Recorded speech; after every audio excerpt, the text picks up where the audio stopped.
So I'd like to introduce Carmel Doyle from Trinity College, Dublin, who is involved in a study of children with intellectual disabilities. And you're very welcome to the show. Well, thank you, and thank you for inviting me on. You're very welcome. You might start, if you will, just by telling us a bit about yourself and how you got involved in this study.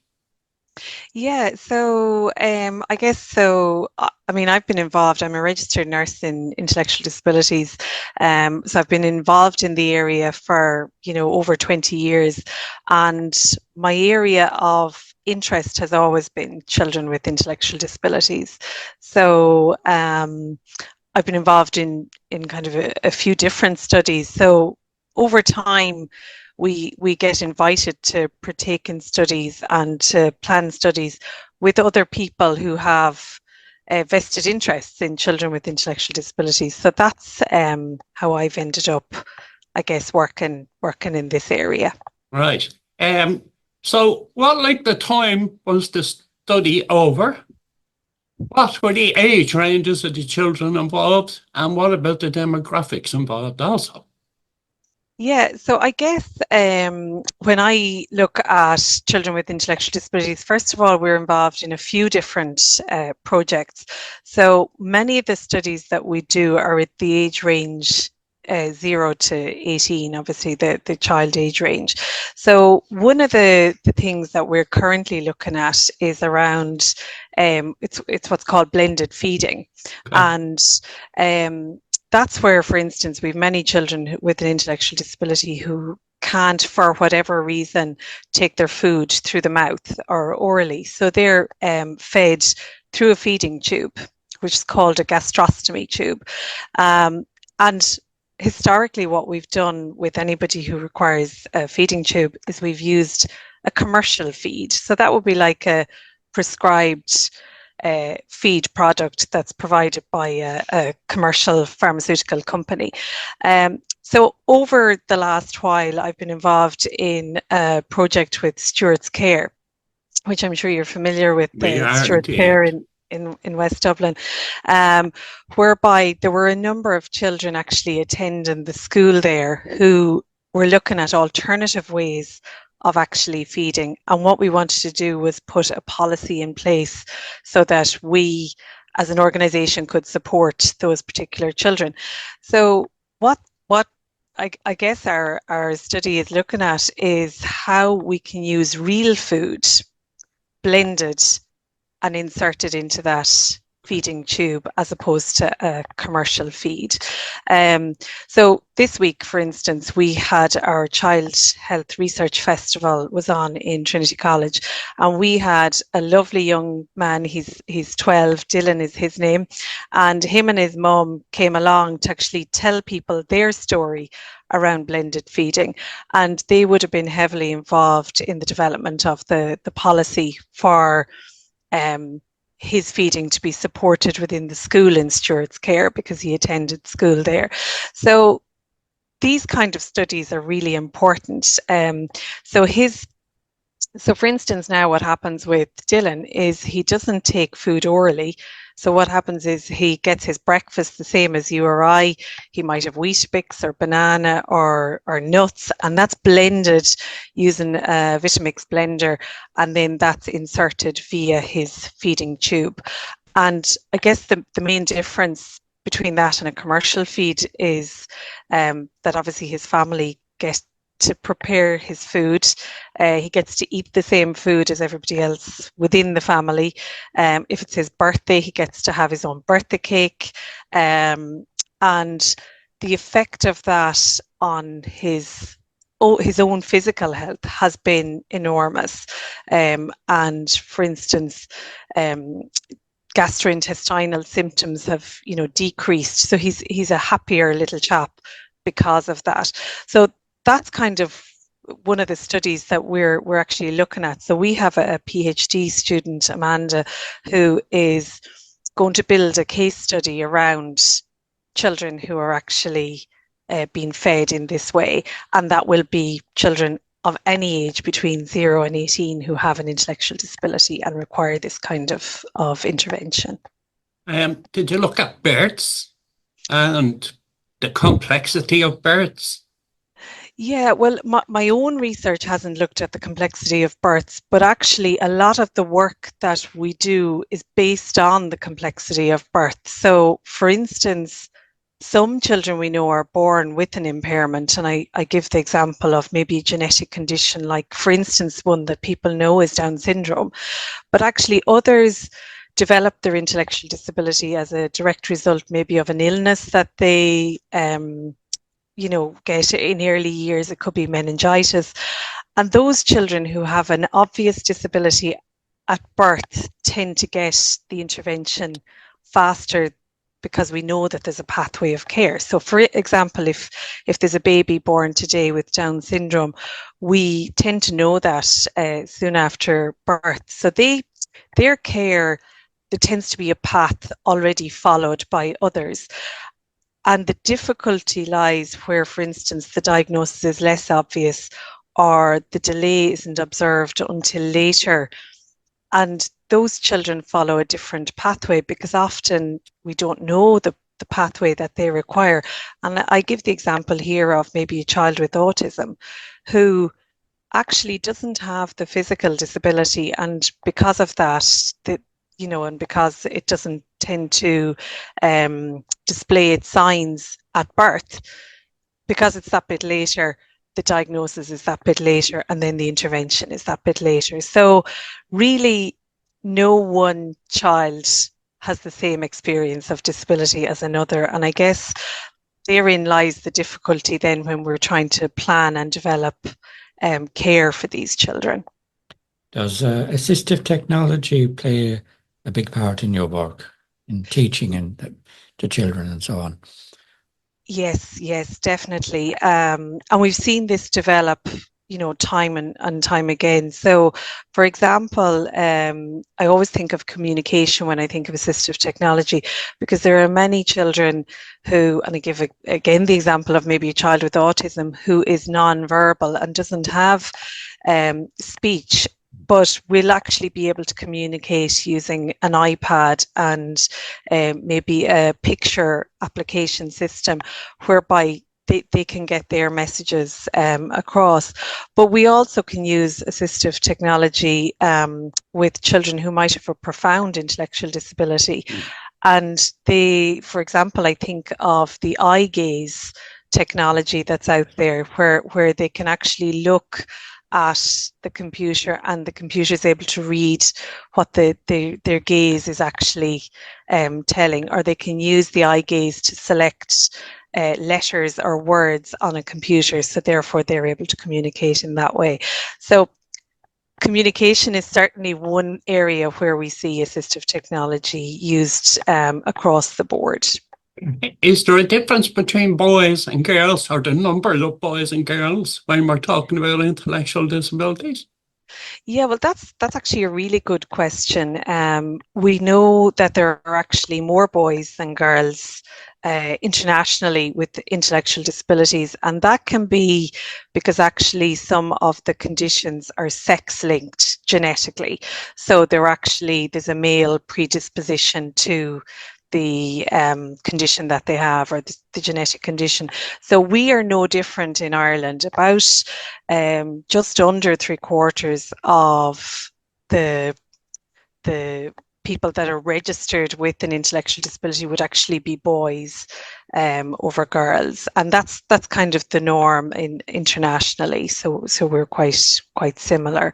In terms of the numbers of children with an intellectual disability, it can be very difficult to get consistent figures, but we actually know that about 50,000 are registered on the National Ability Support System database. And I don't know whether you're familiar with that. I am. I've read about it, yeah. Yeah, and that's run by the Health Research Board, and that's very helpful because it helps us plan services. However, because children aren't all diagnosed, at birth with an intellectual disability, and because we've long waiting times for an assessment of need, and we rely on the Children's Disability Network team or the HSE to submit these figures, we actually think the figures are much higher than 50,000, because there's a lot of children kind of stuck either trying to get into the system or they're only at that assessment stage.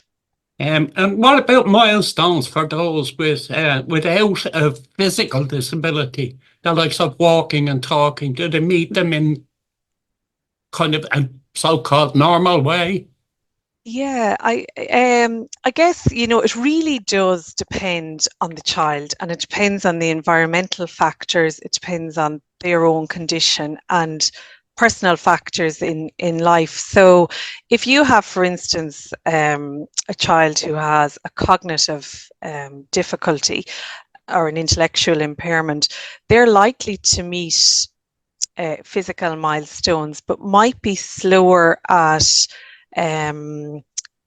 things like adaptive behavior. So learning, for example, how to read or maybe how to write or how to recognize symbols, or maybe they may have a delay in learning independent skills, you know, how to dress maybe, or how to feed or how to organize themselves. But by and large, it's very difficult to say that everybody will meet their milestones. They tend to meet them at very different stages, depending on the particular condition or the cause of the disability. Do creches and Montessori's play a part for children with intellectual disabilities? Oh, look, absolutely. You know, I think obviously all children in Ireland are entitled to their play school years or their preschool years, and that's kind of under a particular scheme. So children with an intellectual disability are no different. It's always more helpful if the child, for instance, has had an assessment of need, and that means that if they've had an assessment of need, their health needs have been identified, but also their educational needs have been identified. So if they need to go to a supported preschool facility where there's special supports for them, then it's easier to access that with the assessment of need. So it can become more difficult where, for instance, a creche can say, well, actually, no, we won't take your child because they have additional needs that we can't meet. Yeah. So while there's an entitlement there, it doesn't always play out in that particular way. That said, you know, I do think that Children's Disability Network teams, so they're part of the HSE system, they will certainly try and support families insofar as they can to access preschool facilities, you know, within the area. I think it becomes more difficult if you're looking for creche facilities. Yeah. So, you know, that childcare piece kind of up to the age of 3, if your child has additional needs or a developmental delay, depending on those needs, creches will turn around and say that they're unable to facilitate the minding of that child. And then that leads to difficulties for families because invariably, you know, a parent ends up having to give up work, and that then starts off a whole, you know, raft of difficulties for the families. They get a bad rap, don't they, in general? Parents of children, I'm sure they get very frustrated. Yeah, you know, I first of all, I think, you know, parents of children with an intellectual disability are amazing. You know, by and large, they do a fantastic job, but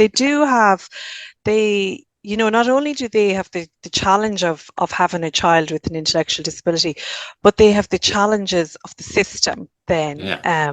And currently, you know, unless you live under a rock, you will know that there's lots of difficulties for families at the moment. And one of the big difficulties for parents is that assessment of need that I've mentioned a few times.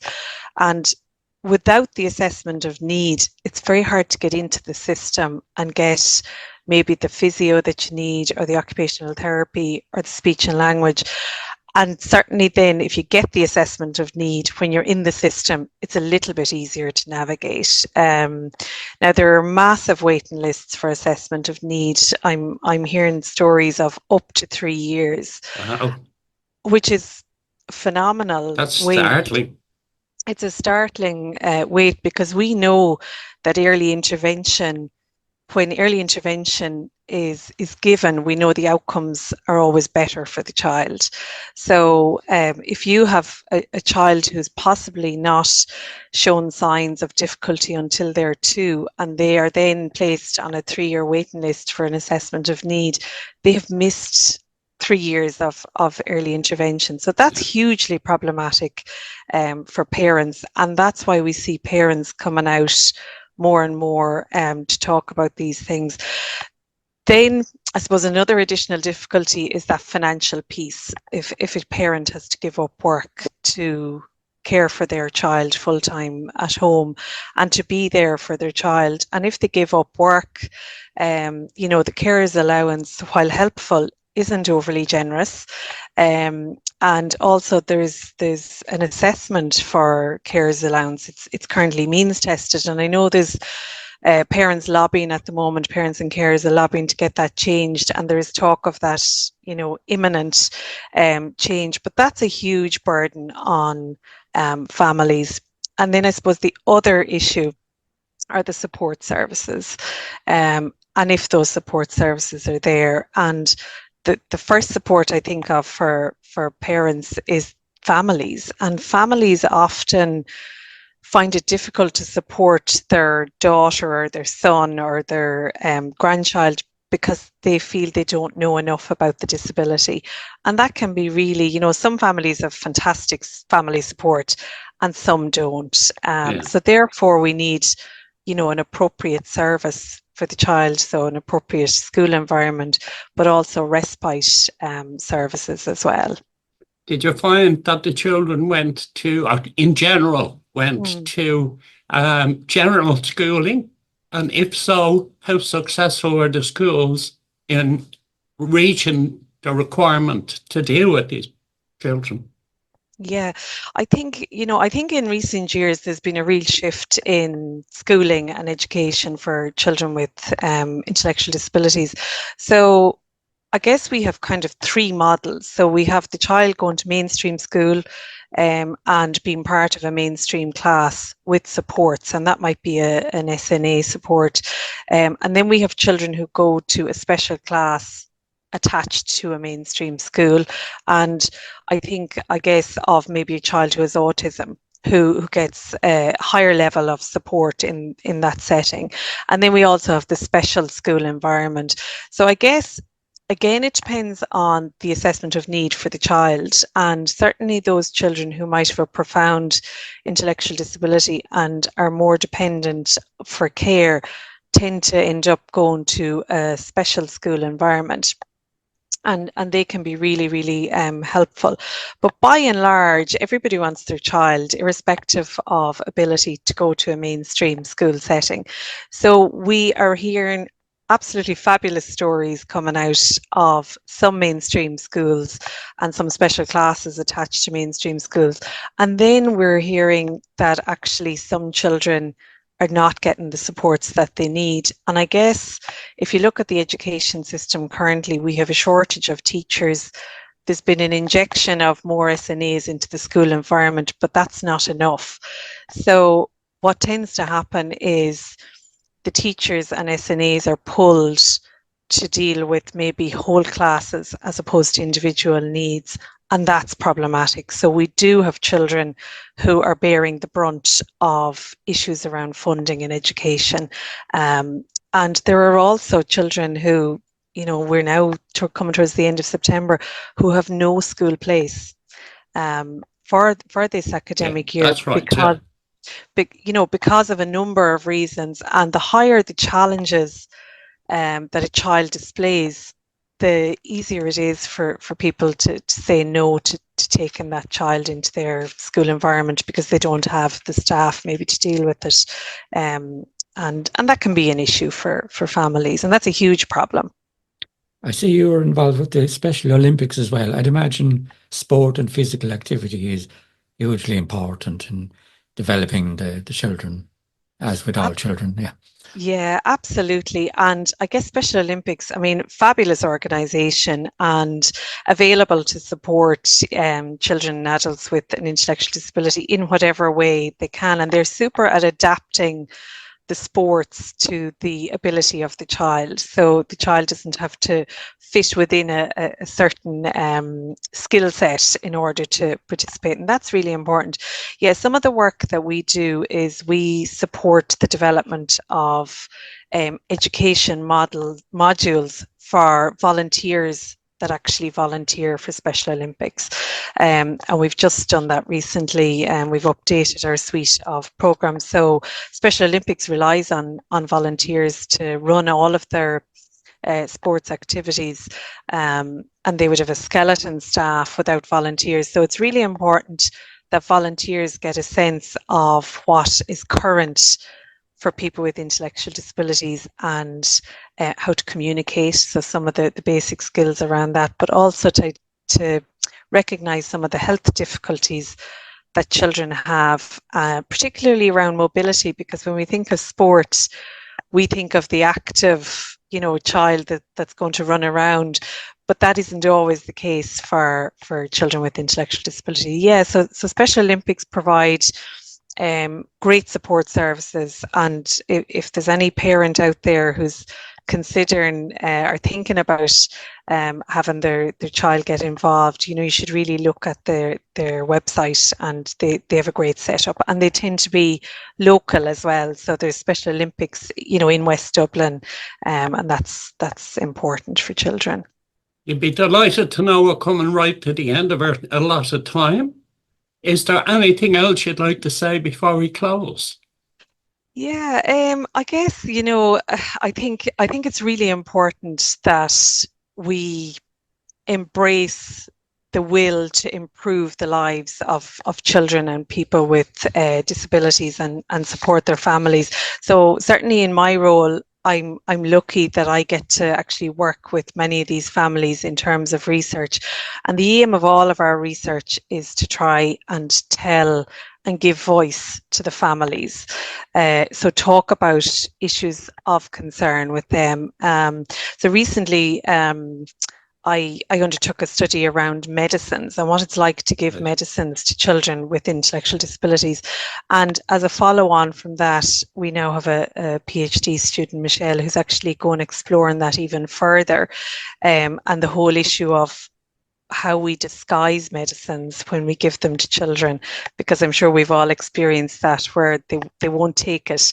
And that can be very difficult to negotiate with children with an intellectual disability. So I guess the important thing is that we continue to undertake research for and with these children and their families, because that's how change happens. And my last thing to say would be that the government and policies don't change without evidence. So Yes. us producing evidence is key to the whole thing. Yeah. Well, look, it's been a very, very interesting chat. I really, really enjoyed it. I wish all the best in completing the study, and thank you so much for coming on. Thank you. Thank you. Thank you very much. Very good. Thank you.